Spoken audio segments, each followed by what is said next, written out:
नमस्कार, Amar Ujala the bonus में आपका बहुत बहुत स्वागत है। मैं हूं आपका दोस्त हर्ष शर्मा। बाजार में क्या कुछ बड़ा होने वाला है? अचानक से जिस तरीके की गिरावट शेयर मार्केट में लौटी है वो क्या सिग्नल देती है? कौन से शेयर हैं जहां पर आपको दूरी बना लेनी चाहिए? क्या अभी भी कहीं वैल्यू है यहां पर? अगर है तो फिर कहां है? किन स्टॉक्स के दम पर अपने पोर्टफोलियो को मजबूती या फिर कहें कि गिरावट रेजिस्टेंस जैसी चीजें जो है वो आप बना सकते हैं? सब सवालों के जवाब आपको मिलेंगे। आखिरी तक आप बने रहिए और इसमें हमारी मदद करेंगे दिग्गज मेहमान जिनको हम सालों तक फॉलो कर रहे हैं लगातार यहाँ पर, मार्केट वेटरन सुदीप बंदोपाध्याय जी। सर बहुत बहुत स्वागत है। Thank you so much sir हमारे साथ जुड़ने के लिए। Thank you for inviting. Sir सबसे पहला मेरा सवाल आपसे ये, जिस तरीके से सर बाजार में गिरावट लौटी है और तमाम इंडिकेटर जो है वो नेगेटिव स्थितियां दिखा रहे हैं यहाँ पे, जो बाजार के लिए बहुत ज़रूरी होती हैं, तो आपको पहली स्थिति क्या दिख रही है सर? पहले डाउनफॉल ज़्यादा दिख रहा है या फिर तेज़ी, या 20-21 हज़ार के लेवल या फिर 26-27 हज़ार के लेवल सर? हर अनफॉर्चुनेटली मुझे 21,000 पहले दिख रहा है, क्योंकि ग्लोबल जियोपॉलिटिकल जो अनसर्टिनिटी है, जो कि कच्चे तेल का दाम $105 पर बैरल क्रॉस कर रहा है, ये इंडिया की इकोनॉमी के, कैपिटल मार्केट के और कॉर्पोरेट्स के हित में नहीं है और ये इंडियन इकोनॉमी पे और मार्केट पे जरूर दबाव डाल रहा है। इसके साथ साथ unfortunately corporate results, particularly sectors like IT, ठीक ठाक नहीं आया है। जो ट्रेंड दिख रहा है वो इंस्पायरिंग नहीं है और इसके ऊपर भी एल नीनो के इम्पैक्ट के कारण मॉनसून में कमी की संभावना, जो मेट्रोलॉजिकल प्रेडिक्शन है वो आ रहा है और ये इंडिया के लिए बहुत ही खतरनाक स्थापित हो सकता है। तो ये सारे फैक्टर्स जो है, मार्केट अगर इसको सही ढंग से विश्लेषण करे तो नीचे के तरफ प्रेशर जरूर रहेगा। देखना ये होगा कि इसमें युद्ध विराम या कोई गल्फ में जो समस्या चल रहा है उसका समाधान अगर जल्दी से जल्द निकल आता है तो शायद मार्केट में रिकवरी देखने को मिल सकता है, पर उसके वो अगर नहीं होता है तो रिकवरी बहुत मुश्किल। ठीक है सर। अच्छा सर, काफ़ी समय बाद इस तरह की चीज़ देखने को मिली है कि क्राइसिस में, पूरा जो क्राइसिस था इस समय, उसमें मिड कैप और स्मॉल कैप जो है उन्होंने लार्ज कैप को जो है वो आउट परफॉर्म किया। हमने देखा यहाँ पे कि मार्च के आप आखिरी से बात कीजिए और अगर अप्रैल की यहाँ पर देखें तो मिड कैप और स्मॉल कैप स्टॉक्स में जो है एक अच्छी तेज़ी देखने को मिली। अब मैं आपसे ये समझना चाह रहा हूँ सर, क्योंकि यहाँ पे तो कहा जाता था कि भाई वैल्यूएशन बहुत हाई है, फ्रॉथ है, तमाम तरह की चीज़ें होती थी, तो ये एक मजबूती की तौर पर इशारा कर रहे हैं या फिर कुछ और कहानी है यहाँ पर? जी, कहानी यहाँ पे कुछ हद तक सिंपल है। अगर आप देखें, विदेशी निवेशक, उनका ज्यादातर खरीदारी, ज्यादातर हिस्सेदारी लार्ज कैप कंपनीज में था और वो, जैसे हम सबको मालूम है, वो पिछले कुछ महीनों से दबा के बेच रहे हैं, क्योंकि उनके लिए करेंसी डिप्रिसिएशन और भी जो सारे फैक्टर्स है वो प्ले कर रहा है और इसके चलते लार्ज कैप स्टॉक्स पे बहुत ज्यादा दबाव और इसीलिए इंडेक्स पे भी दबाव देखने को मिल रहा है। मिड कैप स्मॉल कैप की में उनकी हिस्सेदारी कम है और यहाँ पे ज्यादातर डोमेस्टिक इन्वेस्टर्स का, रिटेल इन्वेस्टर्स का, डोमेस्टिक फंड्स का पैसा लगा हुआ है, जहाँ पे बिकवाली कम है। तो इसी के कारण मुझे लगता है जो लार्ज कैप में ज्यादातर गिरावट देखने को मिला है, हालांकि मिड कैप स्मॉल कैप में गिरावट उतना देखने को नहीं मिला है। रिकवरी भी स्मॉल कैप मिड कैप पे ज्यादा आया है, लार्ज कैप में उतना नहीं आया है। जी, तो सर अभी जो आप स्थिति देख रहे हैं आगे के लिहाज से, क्या आपको लग रहा है कि यहाँ पर मिड कैप और स्मॉल कैप में अभी और तेजी बनती हुई दिख रही है यहाँ पर?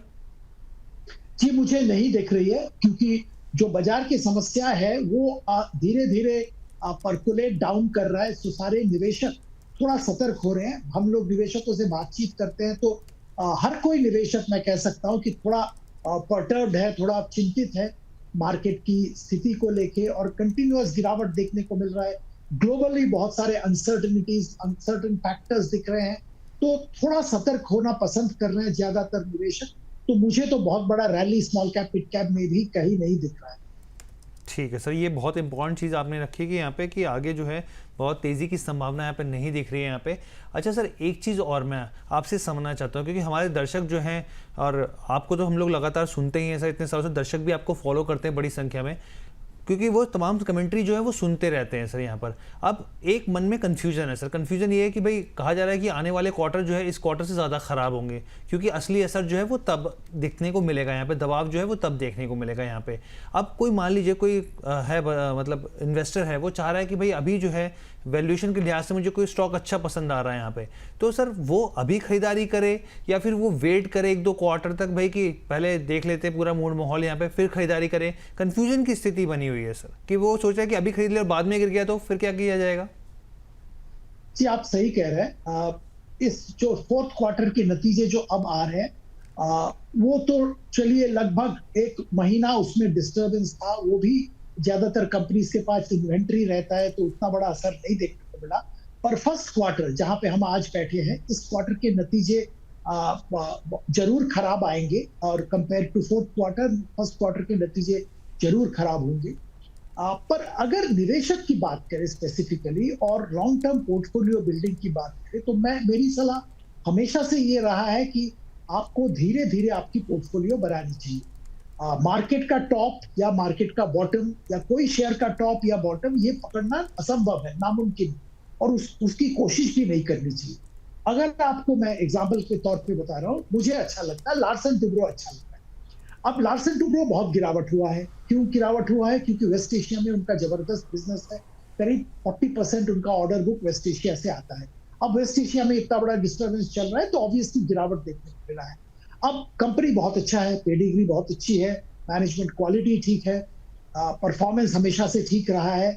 हम लोगों को लगता है कि जब जैसे ही वेस्ट एशिया में डिस्टर्बेंस खत्म होगा तब इस कंपनी का मोमेंटम वापस आ जाएगा और वेस्ट एशिया में उनके जो एग्जिस्टिंग ऑर्डर है वो इंप्लीमेंट तो होंगे ही होंगे, साथ साथ बहुत जबरदस्त नए ऑर्डर्स भी मिलेंगे, क्योंकि जो भी डिस्ट्रक्शन, जो भी प्रॉब्लम हुआ है वेस्ट एशिया में, उसको सुधारने के लिए भी लार्सन टुब्रो जैसे कंपनी की जरूरत है। अब कब लार्सन टुब्रो में खरीदारी करेंगे? मुझे लगता है अगर आप सही स्ट्रेटेजी अपनाएं तो थोड़ा थोड़ा करके खरीदारी शुरू कीजिए। ऐसा नहीं है कि कल सुबह मंडे मॉर्निंग जाके खरीदारी पूरा पैसे का कीजिए, थोड़ा 10% में भी आप अभी कीजिए, 10% थोड़ा और देख के कीजिए। ऐसे करके you spread your investment over a period of time. अब इसमें मजे की बात है कि अगर ये जो वेस्ट एशिया का डिस्टर्बेंस और बढ़ता है, शायद और गिरावट देखने को मिले। पर अगर वेस्ट एशिया का डिस्टर्बेंस खत्म हो जाता है, युद्ध विराम हो जाता है, एक पीस वापस आ जाता है, नॉर्मलसी रिटर्न करता है, तो तुरंत इसमें छलांग लगाएगा शेयर। तो आपको इसको बैलेंस करना पड़ेगा। इसीलिए हम लोग सिस्टमेटिकली इन्वेस्टमेंट करने की हमेशा बात करते हैं। इसके चलते आपका पोर्टफोलियो एक अच्छा एवरेज प्राइस दिखाता है, पीक भी नहीं, बॉटम भी नहीं। ठीक है। अच्छा सर, जैसे एग्जांपल, जैसे मान लीजिए किसी का 100 रुपये हैं, तो कितना अगर स्टैगर मैनर में लगाना हो तो कैसे कैसे सर 10 रुपये से शुरू, मतलब कैसे इसको पार्ट करें परसेंटेज के हिसाब से सर? देखिए अभी जो मार्केट की स्थिति है, मैं तो बोलूंगा कि 10 रुपया अभी लगाइए, थोड़ा इंतजार करिए, फिर वापस 10-20 रुपया लगाइए, फिर ऐसे करके लगाते जाइए। तो देखिए कहीं ना कहीं तो युद्ध विराम होगा, कहीं ना कहीं पीस नॉर्मल सी वापस आएगा, तब तक आपका पोर्टफोलियो बन चुका होगा। तो मेरी सलाह तो ये है कि इंतजार मत कीजिए। जैसे आपने बोला 100 रुपया है तो 10 रुपया अभी लगाइए, फिर 10 रुपया थोड़ी देर में लगाइए, ऐसा करके आप निवेश करना चाहते हैं। ठीक, सर ने बहुत अच्छे से देखिए बताया रणनीति स्टैगर मैनर में किस तरीके से आप जो है आगे बढ़ सकते हैं एल&टी के साथ। अब सर क्योंकि महंगाई बढ़ने की तो स्थितियाँ पूरी दिख ही रही हैं सर, अगर मान लीजिए फर्ज करिए सर कि 5% तक महंगाई आ जाती है सर, तो कंपनियों के नतीजों पर क्या असर होगा? मैं इस सेंस में पूछना चाह रहा हूँ, क्योंकि सर कई बार कहा जाता है कि भाई टॉप लाइन ग्रोथ को अगर आपको बढ़ाना है तो महंगाई ज़रूरी होती है यहाँ पर।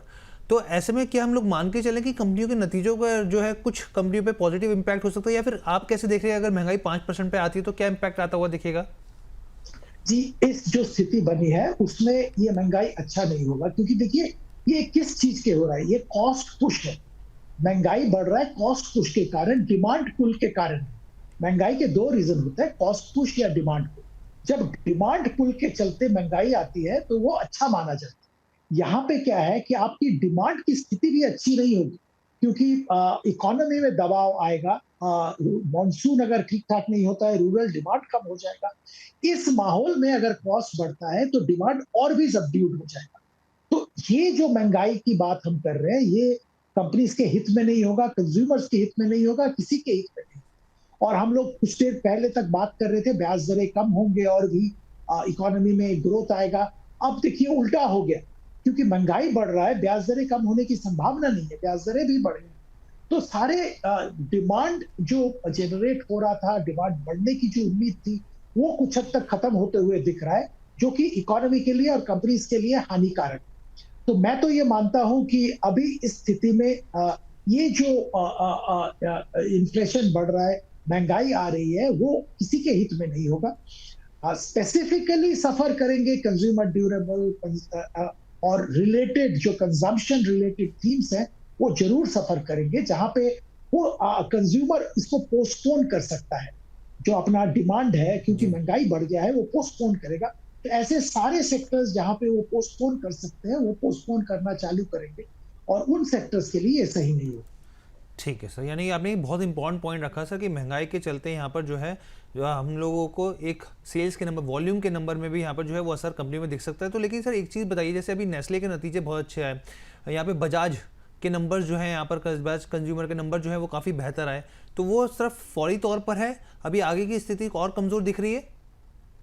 देखिए, फोर्थ क्वार्टर में इनके नंबर जो आए हैं बहुत अच्छे आए हैं, मैं भी इम्प्रेस्ड हूँ नेस्ले के नंबर। और इससे साफ ये आ रहा है कि अर्बन कंजम्पशन, अर्बन डिमांड बढ़ा था। फोर्थ क्वार्टर में अर्बन डिमांड वापस आया था, जिसके चलते इनके नंबर्स अच्छे आए हैं। इसके साथ साथ गोदरेज कंज्यूमर्स के बिजनेस अपडेट आए हैं, वो भी बहुत अच्छा था। तो आप बिल्कुल सही कह रहे हो, फोर्थ क्वार्टर में स्थिति अच्छा था।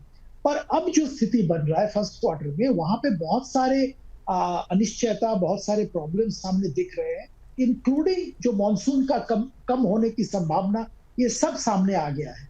तो इस माहौल में मुझे तो लगता है कि सतर्क रहना सही होगा, क्योंकि मुझे तो नहीं लग रहा है कि डिमांड में बहुत बड़ा अपसाइड देखने को मिलेगा फर्स्ट क्वार्टर में, क्योंकि ये सारे जो फैक्टर्स है ये काम करना चालू करेगा। साथ साथ जो कॉस्ट इन्फ्लेशन हो रहा है वो भी क्रीप इन करना चालू करेगा। सो प्राइसेस में भी इंक्रीज आ सकता है ये सारे कंपनीज के प्रोडक्ट्स में, जो कि डिमांड को और भी नेगेटिवली इम्पैक्ट करे। ठीक है सर। अच्छा सर, एक चीज़ और मैं समझने की कोशिश कर रहा था, आप बताइएगा कि क्या सही में यहाँ पर कोई आने की संभावना दिख रही है तेज़ी या नहीं इस सेक्टर में? क्योंकि पिछले कुछ समय में क्या हुआ चीन में सर, 1 अप्रैल से मैंने देखा यहाँ पर कि 300 आइटम्स जो हैं उनके ऊपर एक्सपोर्ट जो रिबेट है वो हटा दी गई। काफ़ी सारे केमिकल जो प्रोडक्ट्स हैं वो हम लोगों ने देखा, और ये जो सारे प्रोडक्ट्स थे उसमें केमिकल प्रोडक्ट्स शामिल थे खासतौर पर बड़े नंबर पे। यहाँ पे इंडियन एक्सपोर्टर जो है वो कॉम्पिटिटिव हो जाएंगे इस फैसले से, आपका मानना है क्या है यहाँ पर? ऊपर से क्रूड भी यहाँ पे जो है काफ़ी ऊपर दिख रहा है। यहाँ पे केमिकल शेयरों में सर आपको क्या स्थितियाँ बनती हुई दिख रही हैं इस फैसले से, क्या इम्पैक्ट होता हुआ दिख सकता है सर? दो चीज मैं यहाँ पे बताना चाहूंगा Harsh. Chemical, speciality chemical, agro chemical, ये एंटायर सेगमेंट पे हमारा व्यू कुछ देर पहले तक बहुत ही पॉजिटिव था। अच्छा। क्योंकि आपने जो पहली बात कही है कि चाइना में अब रेस्ट्रिक्शंस, प्रोडक्शन पे रेस्ट्रिक्शंस, ये सारे इंट्रोड्यूस होने के बाद इंडिया का स्थिति इंप्रूव हो गया, इंडियन प्रोड्यूसर्स का स्थिति इंप्रूव हो गया, एक्सपोर्ट मार्केट में उनका अपॉर्चुनिटी बढ़ रहा है। साथ में मैं ये कहूंगा ग्लोबली भी डिमांड वापस बढ़ रहा है, और जो इन्वेंट्री, एक्सेस इन्वेंट्री का प्रॉब्लम था वो भी खत्म हो गया। और अगर आपने ध्यान दिया होगा, ये सारे segments, chemical, speciality chemical, agro chemical, पिछले 2 साल बहुत ही खराब गया है इनका। तो एक ग्रीन शूट विजिबल हो रहा था कि ये सेक्टर आगे बढ़ेगा, अभी इंप्रूव करेगा। अनफॉर्चुनेटली इन बिटवीन ये वार जो चालू हो गया, इसके चलते बहुत सारे कैलकुलेशंस गड़बड़ हो रहे हैं। एक तो इनके जो रॉ मटेरियल्स है, वो बहुत सारे raw material oil, petrochemical, chemical, जो सारे ऑयल के ऊपर डिपेंडेंट है, तो वहां पे प्राइस बढ़ने के कारण इनका कॉस्ट बेस भी बढ़ रहा है। दूसरी बात है, ये सारा एक्सपोर्ट होता है, और एक्सपोर्ट में क्योंकि ये सारे जो वाटर रूट्स है, प्रॉब्लम्स हो रहे हैं, जैसे आपको मालूम है कितना भयंकर समस्या चल रहा है स्टेट ऑफ हॉर्मुज वगैरह लेके, तो एक्सपोर्ट कॉस्ट ऑफ एक्सपोर्ट भी बढ़ रहा है। तो डायनामिक्स चेंज हो रहा है। ओवरऑल लॉन्ग टर्म के लिए मैं ये सेक्टर पे बिल्कुल पॉजिटिव हूँ, पर शॉर्ट टर्म में सतर्क रहना सही रहेगा। ठीक है सर। अच्छा सर, अब जो है मैं सरकारी और प्राइवेट बैंकों की तरफ आना चाह रहा हूँ यहाँ पर। सर प्राइवेट बैंक के बड़े नतीजे आए यहाँ पर, आईसीआईसी बैंक के, एचडीएफसी बैंक के। प्रोविजनिंग में सर काफ़ी हद तक हमने देखा कि यहाँ पे स्थिति जो है वो बेहतर होती हुई दिखी है यहाँ पर। लेकिन एक और खबर निकल के ये आई कि एफआईज ने आप देखिए कि बड़ी संख्या में यहाँ पे आईसीआईसीआई और एचडीएफसी में अपनी हिस्सेदारी से जो है वो बेचाए निकले हैं यहाँ से। दूसरी चीज़ सर, सरकारी बैंकों जैसे छोटे बैंक हैं यहाँ पर, बैंक ऑफ महाराष्ट्र हैं या फिर दूसरे बैंक हैं यहाँ पर, बैंक ऑफ अगर आप देखें कि यूनियन बैंक है या फिर दूसरे बैंक से, वहाँ पे नंबर बहुत खास निकल के आए नहीं। आपके लिहाज से सर प्राइवेट, क्योंकि एचडीएफसी की भी ऑलरेडी बहुत पिटाई हो चुकी है सर, आपके लिहाज से सस्ता क्या है, क्या दिख रहे हैं सर? पीएसयू दिख रहे हैं वैल्यूएशन के लिहाज से या प्राइवेट बैंक दिख रहे हैं सर? नहीं, वैल्यूएशन के लिहाज से तो पीएसयू सस्ता दिख रहा है, पर जैसे आपने कहा है प्राइवेट सेक्टर जो दिग्गज बैंक है, आईसीआईसीआई पर्टिकुलरली, एचडीएफसी भी नतीजे अच्छे आए हैं। और ये नतीजे के बाद आईसीआईसीआई में वापस मोमेंटम खरीदारी देखने को मिला। हाँ, एफआईआई कुछ बेच रहे हैं, हिस्सेदारी प्रॉफिट बुक कर रहे हैं, पर उसको लेकर परेशान होने की जरूरत नहीं है, क्योंकि overall market has given thumbs up to ICICI bank's results. HDFC bank के नतीजे भी मैं मानता हूँ ठीक ठाक थे। कुछ demand loan growth retail particularly segment पे थोड़ा कम था, पर ओवरऑल अच्छा था।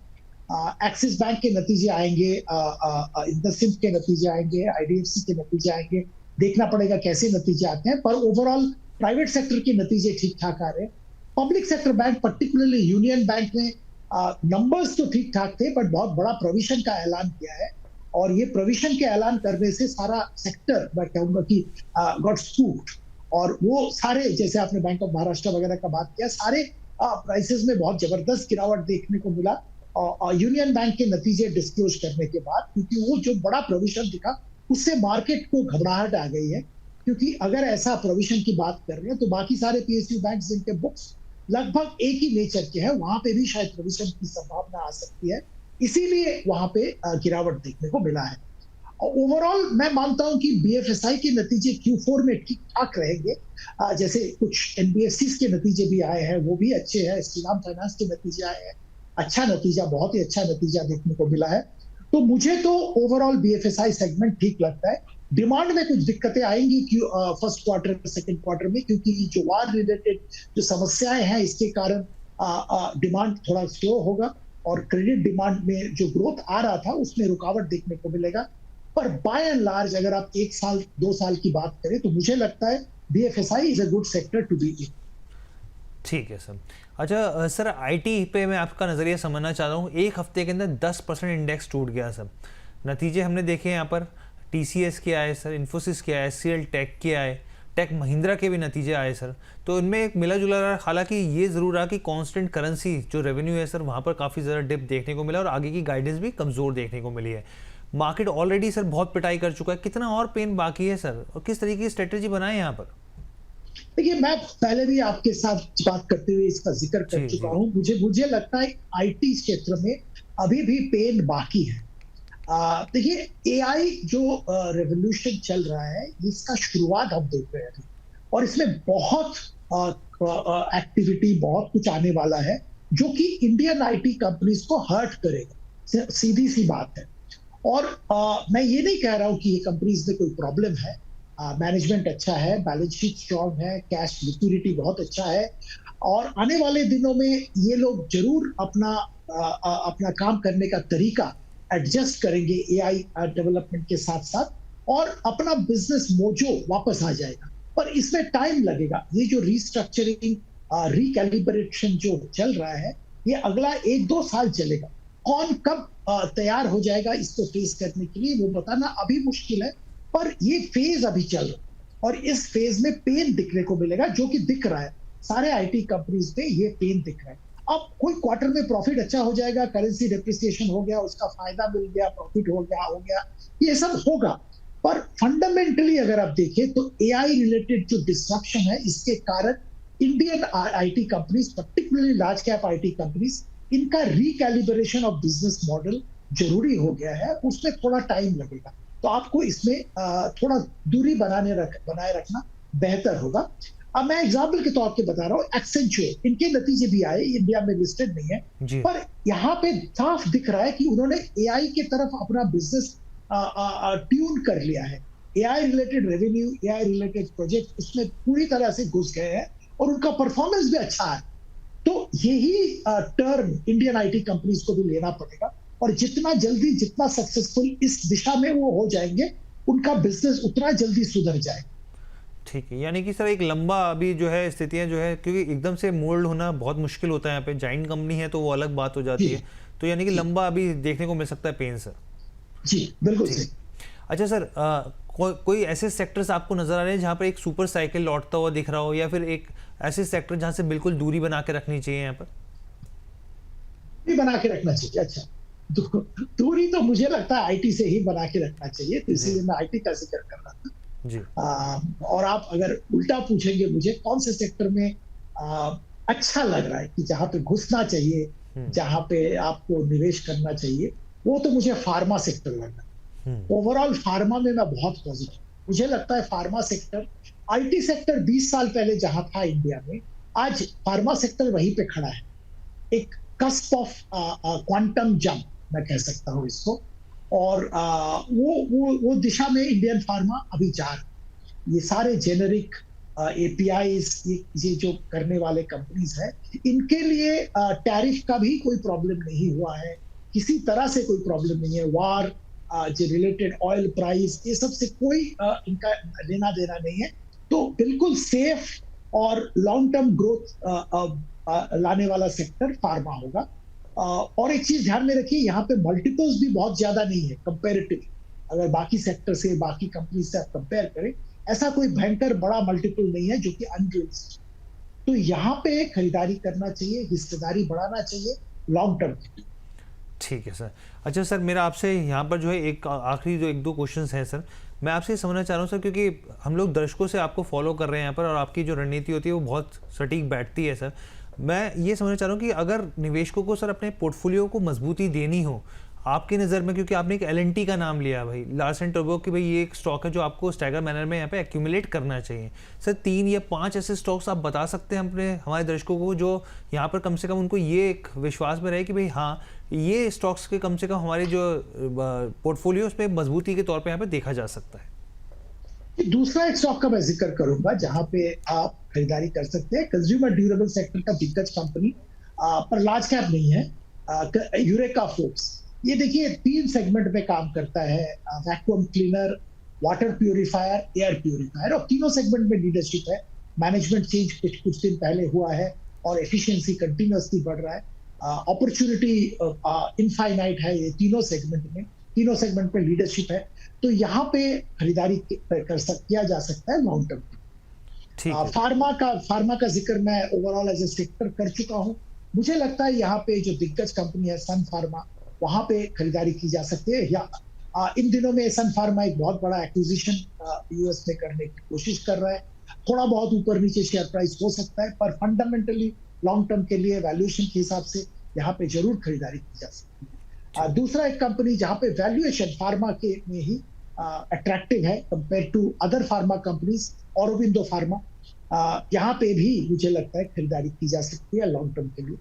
आखिर में मैं एक कंपनी का जिक्र करना चाहूंगा जो कि अपने क्षेत्र में बहुत ही अच्छा कामकाज कर रहा है, वेदांता। यहाँ पे देखिए प्राइस बहुत बड़ा है और बढ़ने का कारण भी है, इसका करीब लगभग 50% प्रॉफिट एल्यूमिनियम सेगमेंट से आता है, और एल्यूमिनियम में अगला 2 साल एक बहुत ही अच्छा स्थिति बना रहेगा, यही उम्मीद है।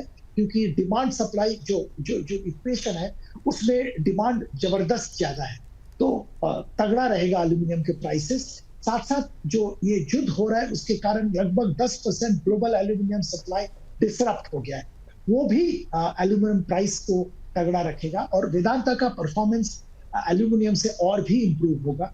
साथ में इनका एल्यूमिनियम का रॉ मटेरियल जो चेन है वहां पे भी अच्छी पकड़ है, तो उसका भी फायदा इनको मिल रहा है। इसके अलावा मैं ये भी कहना चाहूंगा कि इनका जो सब्सिडियरी है 60% शेयर होल्डिंग में, हिंदुस्तान जिंक, वहां पे जिंक का जो डिमांड, जिंक का प्रोडक्शन, साथ में सिल्वर का डिमांड, प्रोडक्शन प्राइसेस एक लेवल पे पहुंच रहा है जो कि इनको बहुत फायदा दे रहा है। कंपनी 1 मई इनका जो कॉर्पोरेट एक्शन लिया है 5 कंपनी में बढ़ जाएगा, वो रिकॉर्ड डेट है 1 मई, और उसके बाद आपको 5 कंपनीज के शेयर मिल जाएंगे वेदांता की जगह में। और मुझे तो लगता है वैल्यू अनलॉकिंग आने वाले दिनों में जबरदस्त संभावना रहेगा, तो इस पे जरूर ध्यान देना चाहिए। जी सर, तो बल्कि सर आपसे हम लोगों ने गुजारिश की थी 4-5 की, तो आपने 6 स्टॉक्स पोर्टफोलियो के लिए बता दिए यहाँ पे, बहुत मजबूत। अच्छा सर, एक चीज़ बताइए वेदांता में, क्योंकि 1 तारीख को है रिकॉर्ड डेट सर, आपका क्या मानना है कि उससे पहले क्या खरीदारी जिन निवेशकों ने अभी तक वेदांता की तरफ रुख नहीं किया, क्या उनको रुख करना चाहिए वहाँ पर सर? बिल्कुल करना चाहिए, अभी खरीद ले, 5 शेयर मिल जाएगा मेरे ख्याल से। अगर 29 तारीख तक खरीदारी करे तो रिकॉर्ड डेट से पहले उनके नाम पे आ जाए। ठीक है sir, thank you so much sir. तो ये 5-6 स्टॉक्स हम दर्शकों को बताते हैं जो सर के यहाँ पे लिस्ट सर ने दी। यहाँ पे लार्सन टुब्रो रहा, यूरोका फोर्ब्स रहा, सन फार्मा रहा, अरविंदो फार्मा, वेदांत और हिंदुस्तान जिंक। ये जो 6 स्टॉक्स है सर की तरफ से यहाँ पे बताए जा रहे हैं, अपने पोर्टफोलियो को मजबूती के तौर पर यहाँ पे देखे जा सकते हैं। सर बहुत बहुत धन्यवाद, thank you so much sir अपना कीमती समय देने के लिए, और साथ ही डिस्क्लेमर भी प्लीज़ शेयर कर दीजिए सर। जी, मैं मेरे खुद के पास ये शेयर्स नहीं है, पर मैं निवेशकों को यही शेयर्स लेने की सलाह दूं। Thank you. बहुत बहुत धन्यवाद सर हमारे साथ जुड़ने के लिए। तो ये ओवरऑल शो था। देखिए हम लोगों ने कोशिश की आपको मार्केट का पर्सपेक्टिव देने की, क्या गिरावट क्या पहले आ सकती है यहाँ पर, जिस तरीके की बात थी कि भाई तेज़ी आएगी या गिरावट पहले आएगी, तो वो आपको संशय जो था वो दूर कर दिया गया। कौन से स्टॉक्स हैं जो आपके पोर्टफोलियो को मजबूती दे सकते हैं वो भी आपको बता दिया है। तो फिलहाल के लिए मुझे इजाज़त दीजिए। कैसा लगा शो कमेंट करके ज़रूर बताइएगा। बहुत बहुत धन्यवाद।